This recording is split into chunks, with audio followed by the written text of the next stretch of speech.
Hello, everyone, and welcome back to the Amazon Seller Journey series. I know you were thinking we were never coming back again after a couple months of not doing it, but I never wanted to stop doing it, and I am back once again. Today, I'm joined by Ashley from FBA Today, and he's also started a new venture recently that we'll talk about a little bit later on in the session. So, Ashley, thank you so much for joining me. Please, would you like to give a little bit of an intro and also tell us a little bit about how you got into Amazon, how you came across the opportunity? Yep. Hi. Thank you, Matt. Just want to say thank you for letting me on the podcast. My pleasure. So I started my Amazon journey in October 2022. At first, I started really from eBay, and I was selling air fryers when the big air fryer hype came about. Yeah. I think we had like 20 air fryers in stock at all times, and like when we're having parties, Halloween parties and stuff, what we ended up doing was selling them to people who were coming over for us, I guess, basically.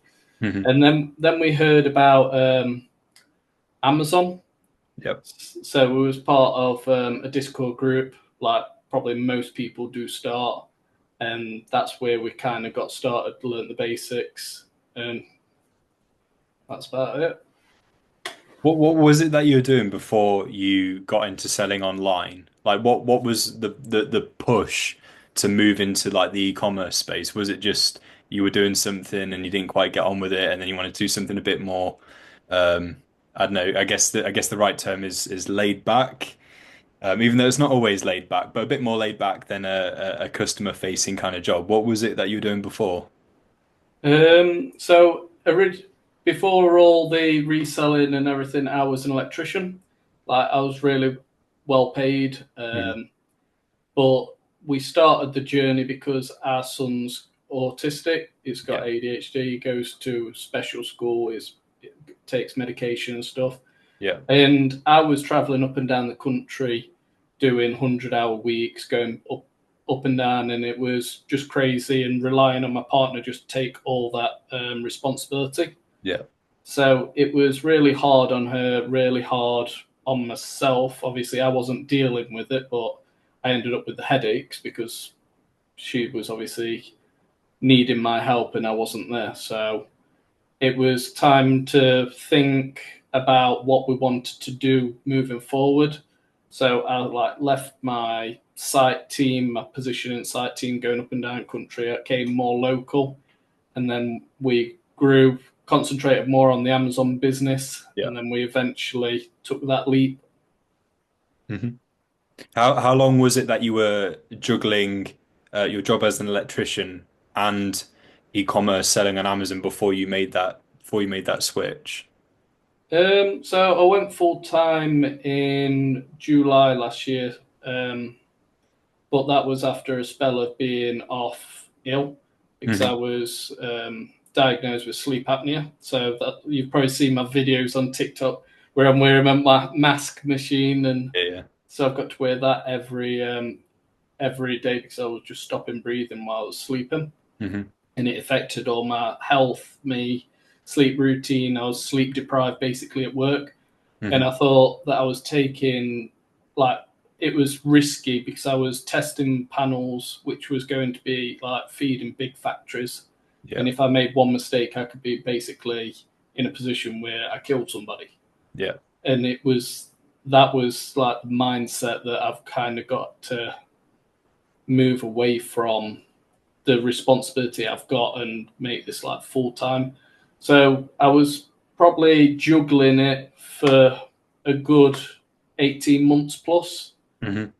And like I thought when I was going to be a full time Amazon seller, I thought, right, I'm going to make sure that everything's done. I'm going to be spending I'll have everything in order. And when I left my work, I realized that I was missing out on so much of my business. I was neglecting so much. Hmm.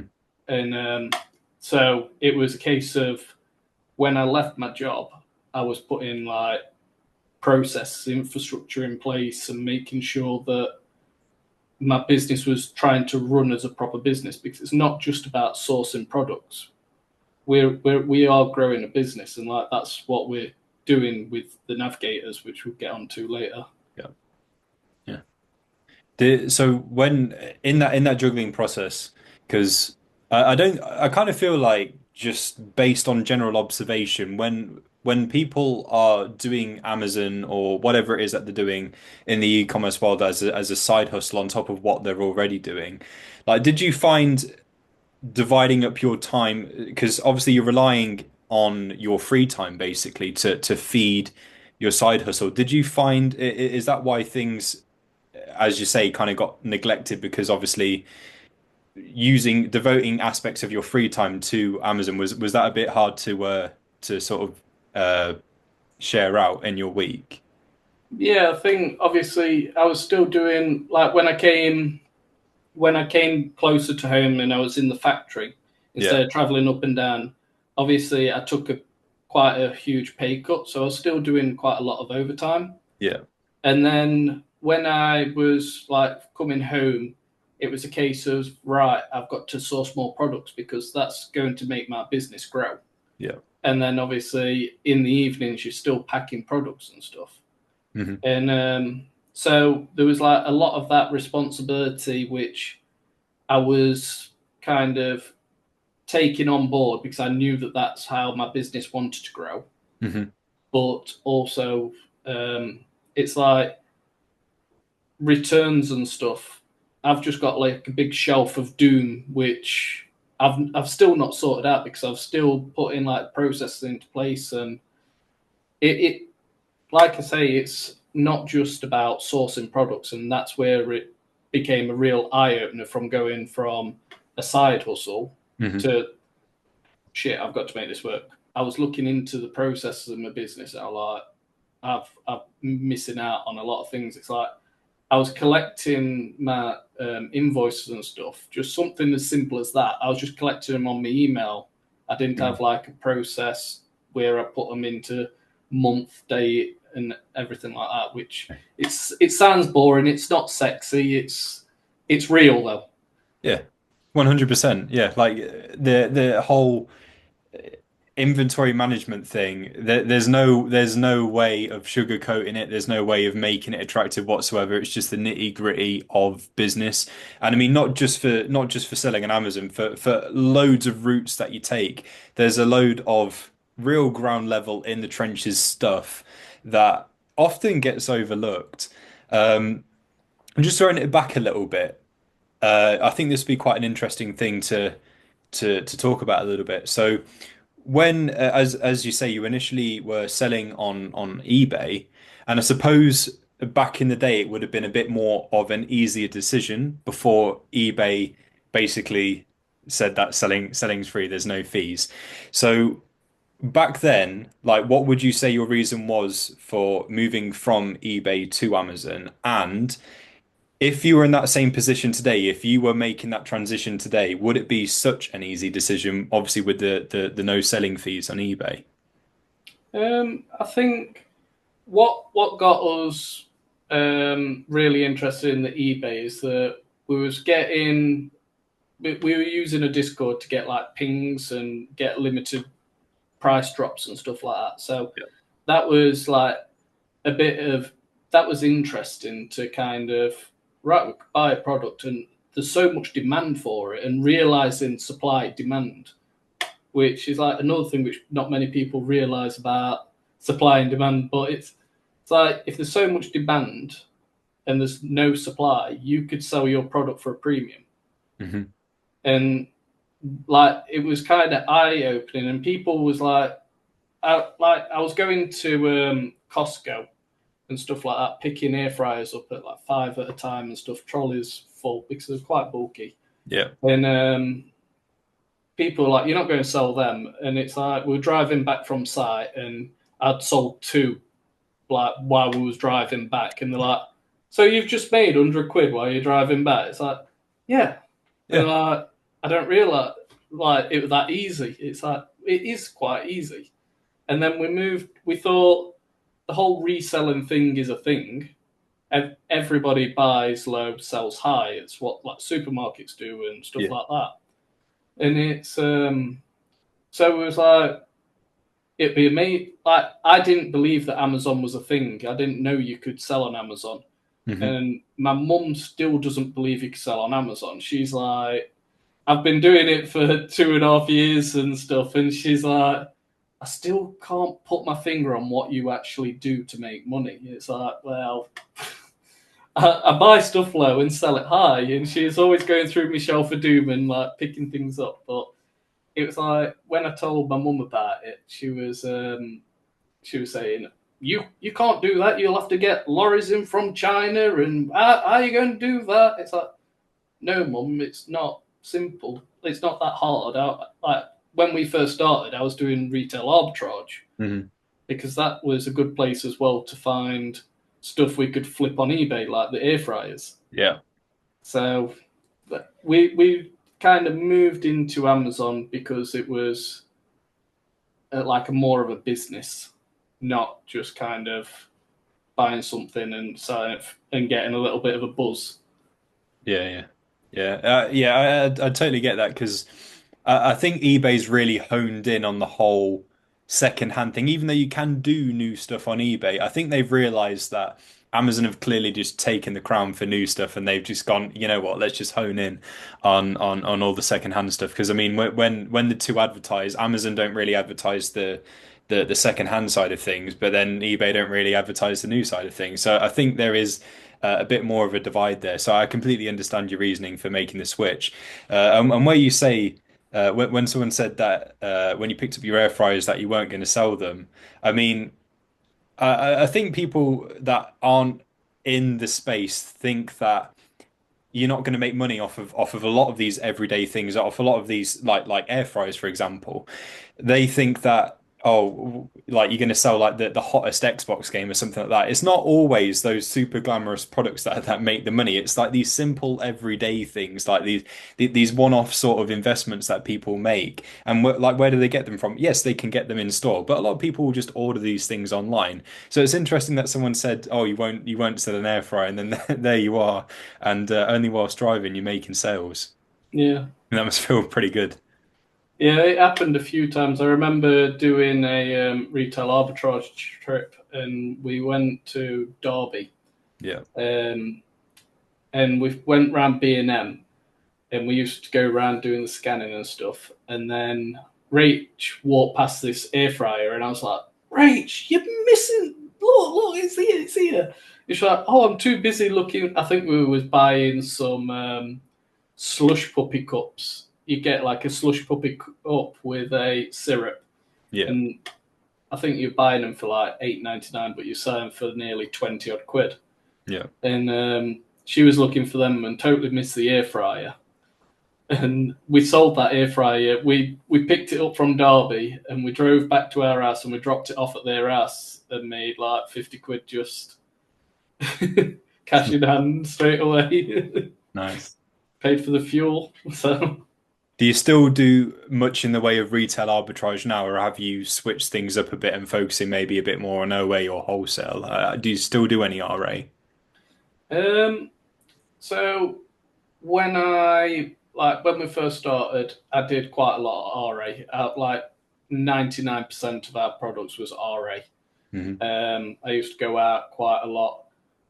Some people's probably seen me on YouTube with certain Discord group, like just doing RA, and we did RA for quite a lot. But now, like, and then we moved into wholesale.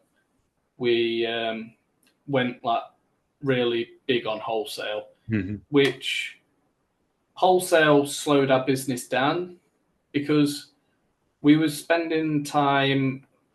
It, I don't know if it's because we wasn't managing our time properly, and it probably was. And like this is more which like we these are my mistakes and stuff, and that's what we're trying to put into the navigators to stop people from making these mistakes. Yeah.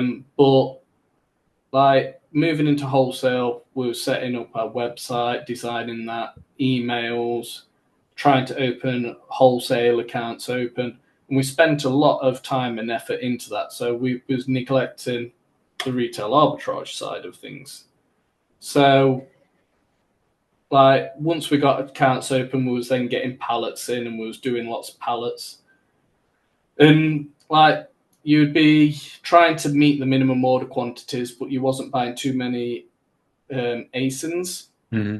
So you was bulk buying, and then all that happened is Amazon was jumping on listings, and you'd end up with 500 quid on like Link's body wash, Yeah. and you can't sell it because Amazon's come in brick the price, and there's nothing you can do about it. Yeah.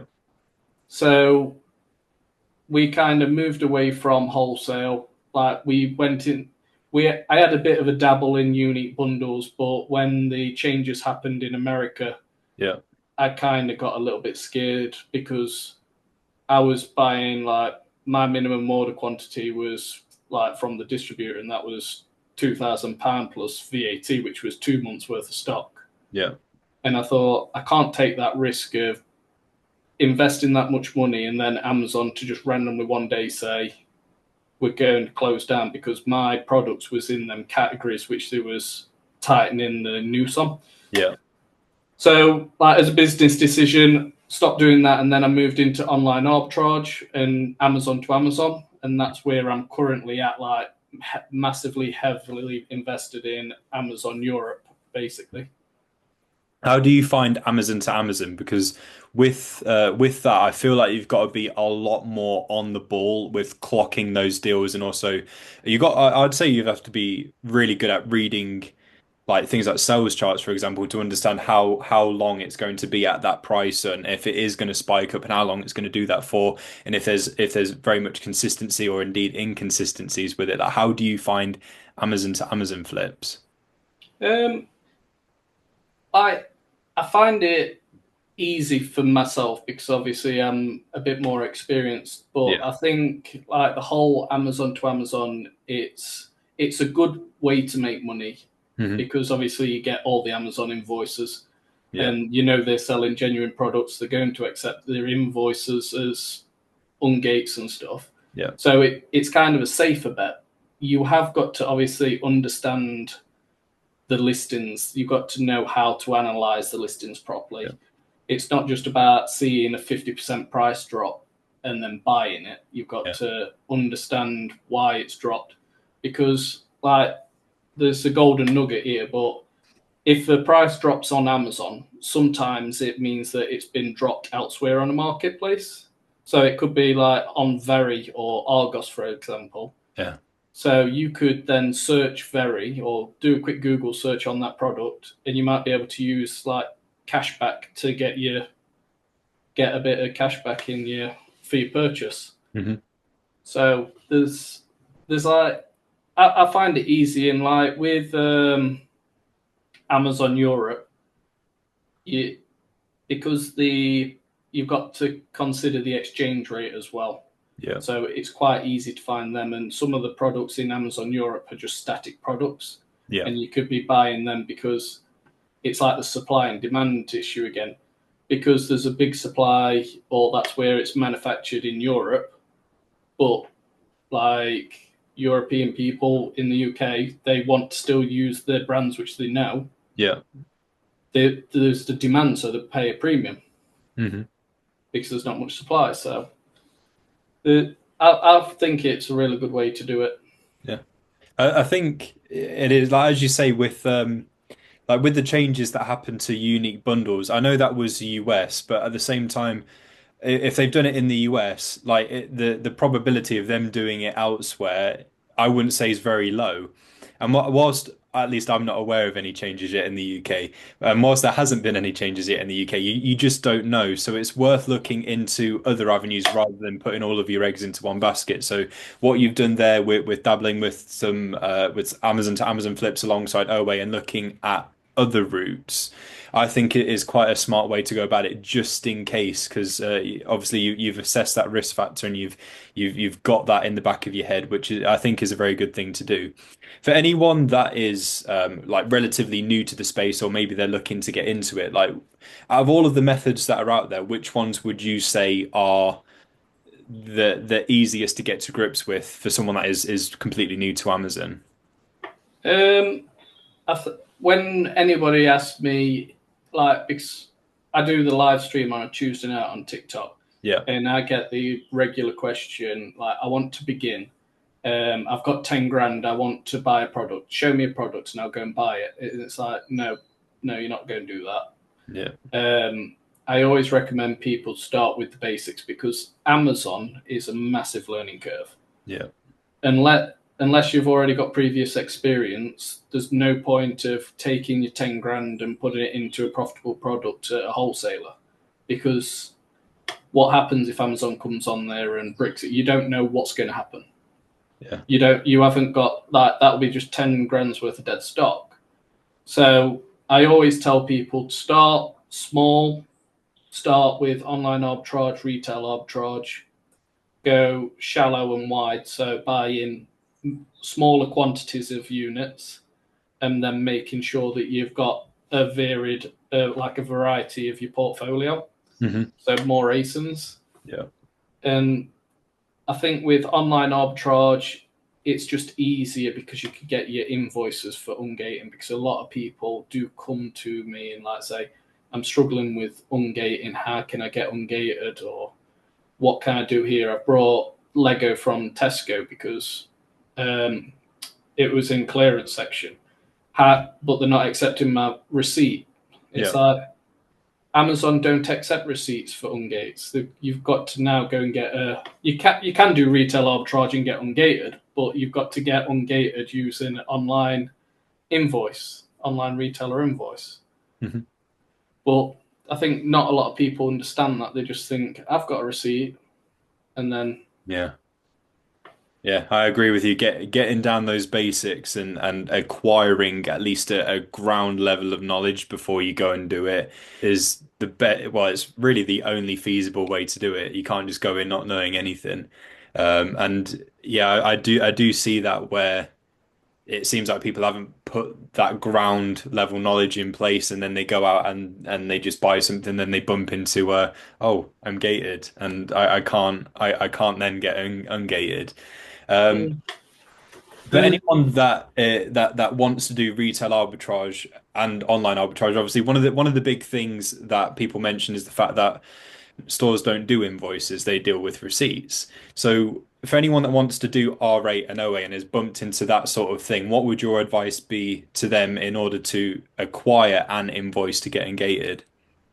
so you need to, if you don't get an invoice with your online supplier, you want to be getting in touch with the customer services Yeah. and asking for an invoice. Hmm. And you've got to realize like invoices, they can't be like delivery notes or anything like that. They've got to be a proper invoice. You've got to understand what is on the invoice, because Amazon's got policies for everything. Yeah. And like ungating, it's kind of it's like a bit of an algorithm, and the more information you could give that algorithm to help with the ungate, so making sure your invoices is correct, like it's got when people struggle with invoices, I say make sure you've got an invoice which has got your address on, their address, your name. That must all match your Seller Central account. Hmm. It's got to have date, obviously the products, 10 units displayed. Yeah. It's got to have their company details on it as well. Hmm. So that's the invoice, like kind of covered. Hmm.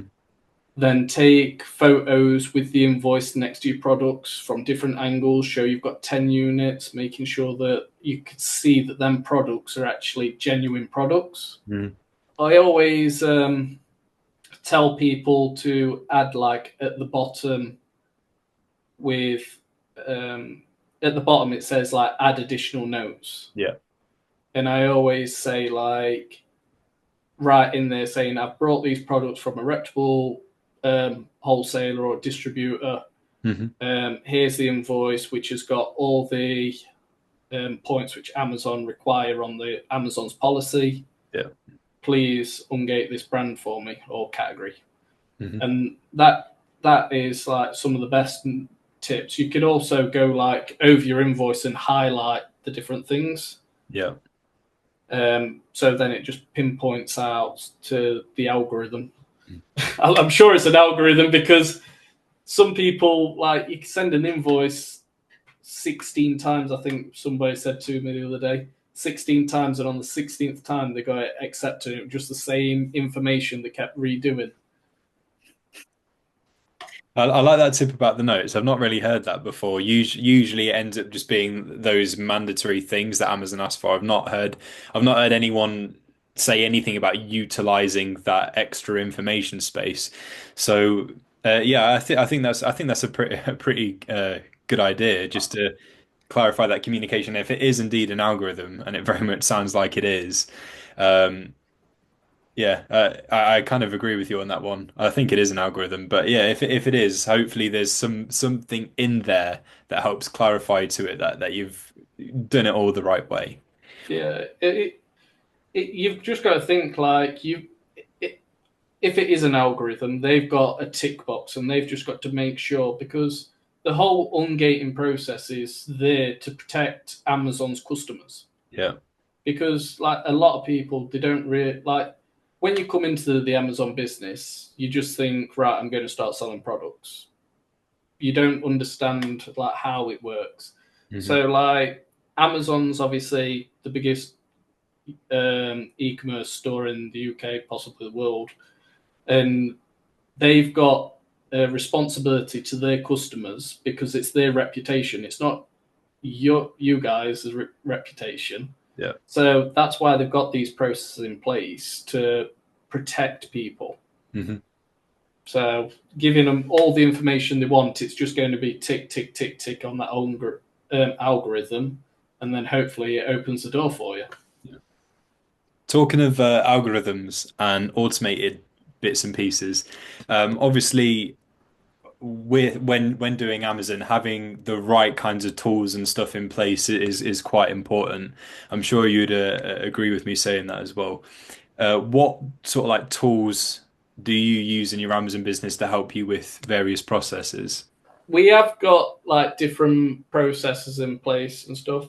We do use SAS, which is a big of a no-no to you. You probably want to edit that bit out, but like I do have BuyBotPro and everything as well, Yeah, and they're both good for different reasons. I think like BuyBotPro is good because you get like the seasonality charts and stuff like that, which for myself I understand how to analyze the data like with Keeper and stuff, so I yeah. don't heavily rely on that sort of graphic really. hmm But like we've done sellability on the live stream on Tuesday. If people ask, we go over sellability and we look over sellability and stuff like that. I heavily use Profit Protector Pro Yeah. because it does help me with like, especially with the different AI options. And yeah, Profit Protector Pro. That's what I use, and that's one of my big automations because like when I was at work, what I used to be doing is on my break time and my lunch, I'd be manually going through, and Yeah. at that point, like it was just 100 ASINs, Yeah. but it was taking me all break, all dinner, every single day of me, and that's what I used to do every break or dinner, repricing, check, check, analyzing the price, analyzing competition. hmm Would somebody's stock run out? And I was like, right, I could put my price up at Elf, and it was just a killer. So like doing the whole repricer because I was very anti repricer before, Yeah. but like going from doing it repricing my product for 6 hours a week pretty much to probably I'll review it now, not just Yeah. analyze it. So it's taken a massive workload off my actual shoulders. So it's a major difference. It just ain't really that feasible to manually reprice anymore. Like as you say, you're spending so much time doing it, and you do it, and then stuff changes again, and then you're doing it over and over and over. And I mean to like truly clock off for the day because I'm very much a believer in making sure you have enough sort of like free time to do the things that you enjoy in life alongside, of course, work, like having that good life work balance as well. Like you can't really, if you're manually repricing all the time, and even if you do clock off, like you'll still be thinking about it because you know that you'll just have so much to change the next time that you come to it. So yeah, having an automated repricing solution in place, I'd say is definitely a big one, and I'm glad that you've been able to discover that and to have that save you a load of time. Yeah, it was crazy what I was doing, and like talking talking to the other navigators, because like there's five of us. Yeah. We all bring like different things to the table, Hmm. and what I do is I'll talk to them, and they'll be using like the repricer. Like, oh, you tried this setting, and we could set this rule up, and it's like, all right, we could do that. We could do that, and then implement it. Saves me a little bit more time, and we're all. I think that's why it's really good to have a bit of a support team or a structure Yeah. to bounce back ideas off you, because you don't have to. Like a lot of people think that when you're in part of a team and you're working as Amazon sellers, you've got to be a solo venture. Yeah.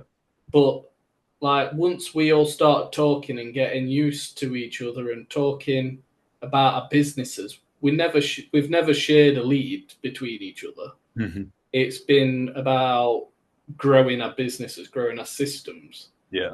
and like we all want to do the. We've all spoke about reprices, and like we've got lessons in the navigators about making these decisions, because it's not just about, oh, I'm going to get a repricer. It's why do you want to reprice it? Is it worth it? Is your time better spent elsewhere? Why would you want to be doing this? Because you are running a business, and I know a lot of people do it as a side hustle, and that's fair enough. But if you could run it as a business, it's going to save you time, and you're going to grow better, and it's going to be more successful and more enjoyable. To be honest, it sounds like the perfect time to talk about FBA Navigator. So why don't you tell us a bit about it and what people can expect if they were to look into Navigators and potentially join? Yeah, so firstly, everyone get involved, because we haven't been launched for very long. So we opened our doors on the 4th, I think, of this month. Yeah. And we have got quite a lot of people in there, and it's a community, but it's also got a really good educational structure in it as well. So it's built, the idea behind it, and what we're it sounds crazy what the idea was, but we've managed to do it. So we've aligned with aligning with every seller's journey. Yeah. So if you're a complete beginner, you don't even know how to set a limited company up, or what the best way to do it is, because if you went to Company's House, it's going to cost you 50 quid. But like if you went to Tide, it's going to cost you 15. So we're trying to tell people the best way and the most cost effective ways to grow the business. Mhm. And like I say, we're aligning with everybody's journey. So we've got 4 sections. So the community is got like the lobby area, which is got Kickstart. So that's telling you about building, like getting set up ready for. So you've got bank account set up, you've got company set up. Obviously, Go Sole Trader, which we do cover, but like getting set up in Seller Central, all sorted. Then like we're going into the right now. You're starting to sell, so we've got sourcing methods. We've Mhm. got like how to analyze products, and I think there's about 20 odd lessons on how to analyze a product, which sounds crazy, but you've got to think we're doing BuyBotPro, SaaS, Keeper, and we're doing all the kind of different variations of a seller's journey.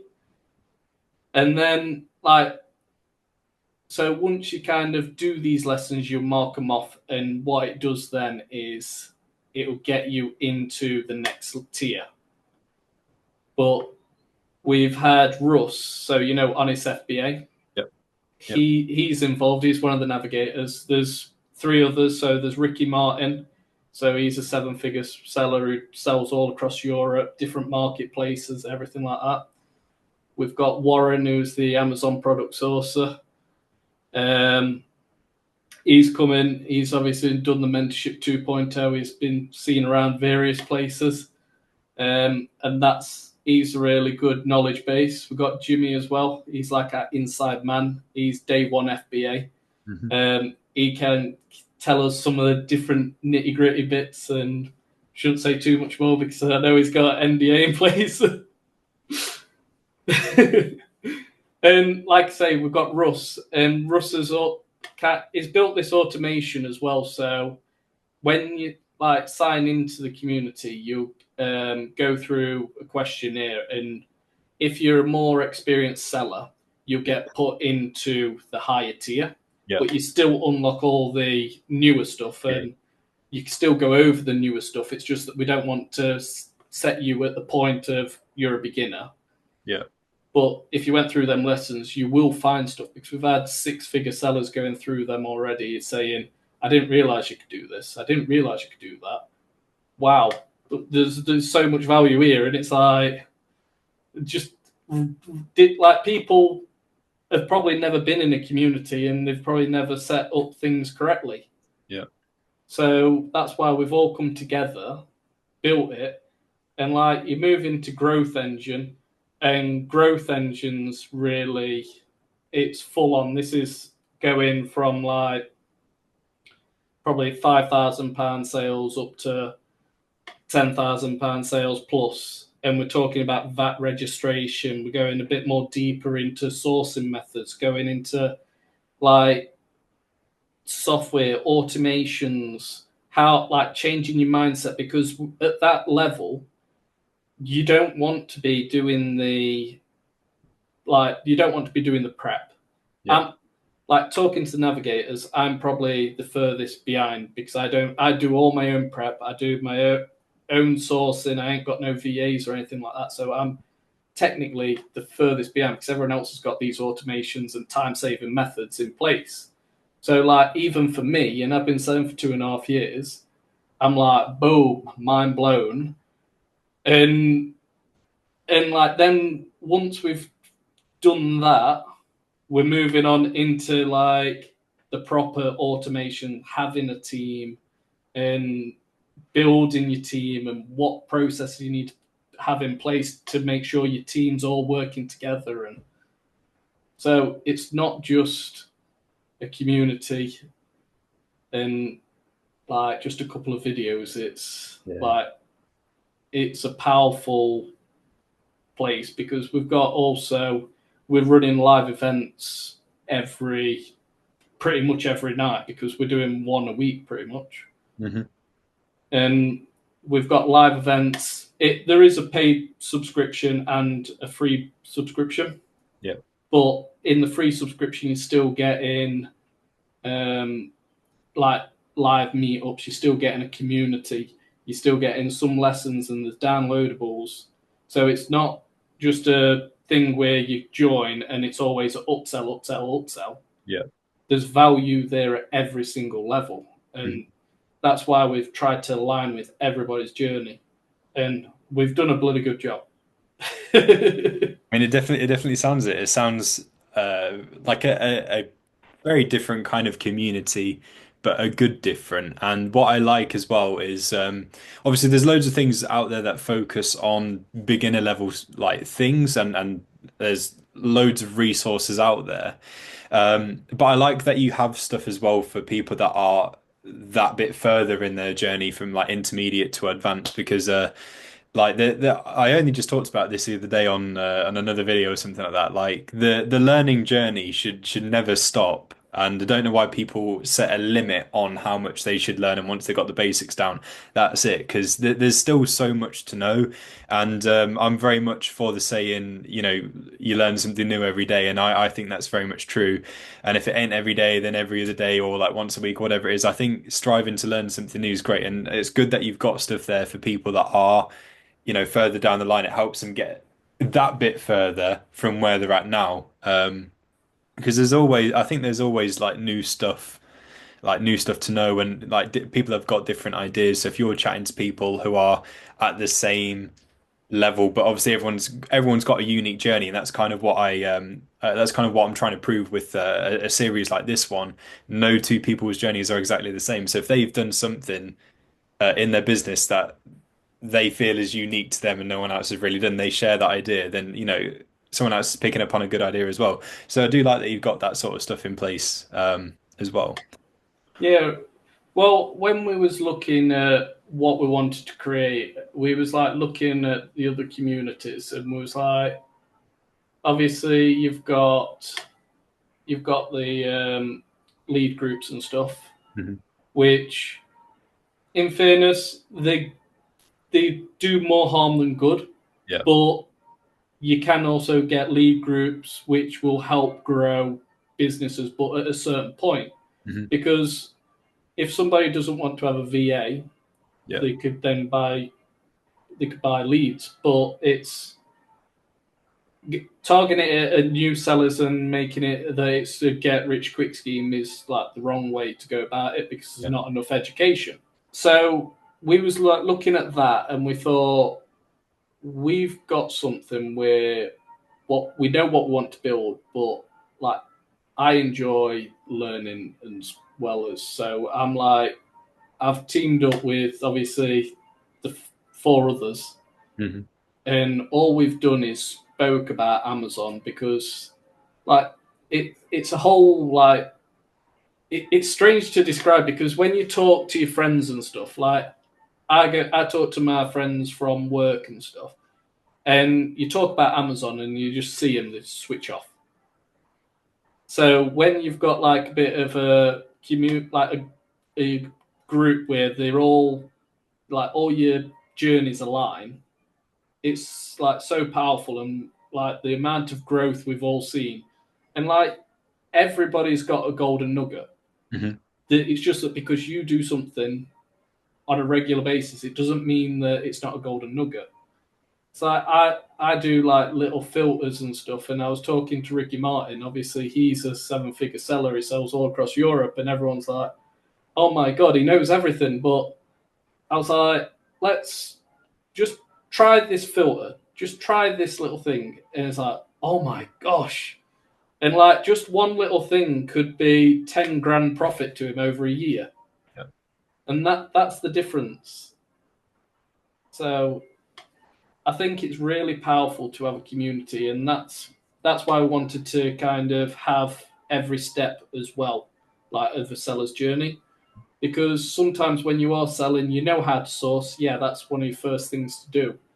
But growing processes and everything like that, not many people talks about it because it's not as sexy. It's not very appealing. Nobody's going to go, all right, tell me how to build an inventory system. It's like boring.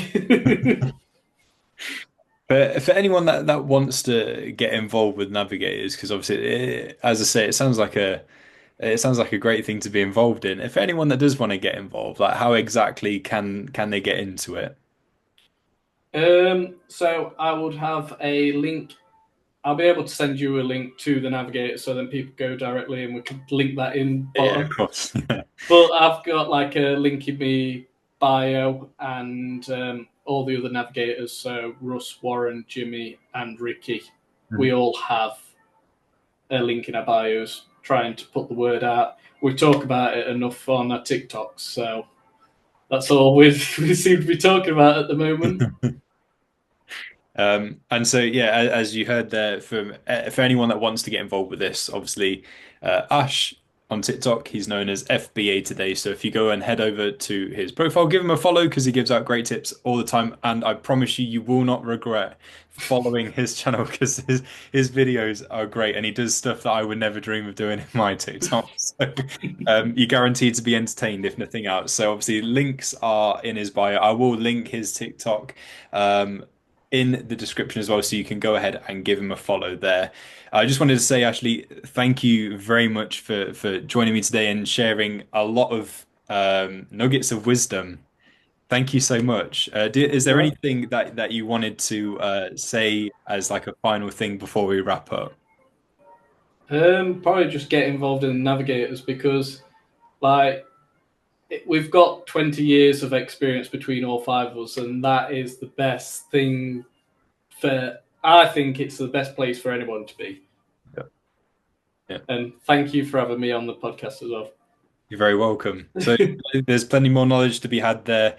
I'm going to keep doing these sessions as well. So obviously, give us a little subscribe, turn on your notifications, and then you'll see more sessions like this one. And obviously, if you want to learn more from Ashley, as we have very clearly established, you've got navigators, and there's different tiers of things there as well. So you'll get stuff for free. And if you want to go that bit further, obviously there are paid subscriptions as well. But you make whatever choice it is that you want to make. Ashley, thank you so much again for having joined me. Thank you to you for having joined us as well. And I will catch you next time. See you later. Bye.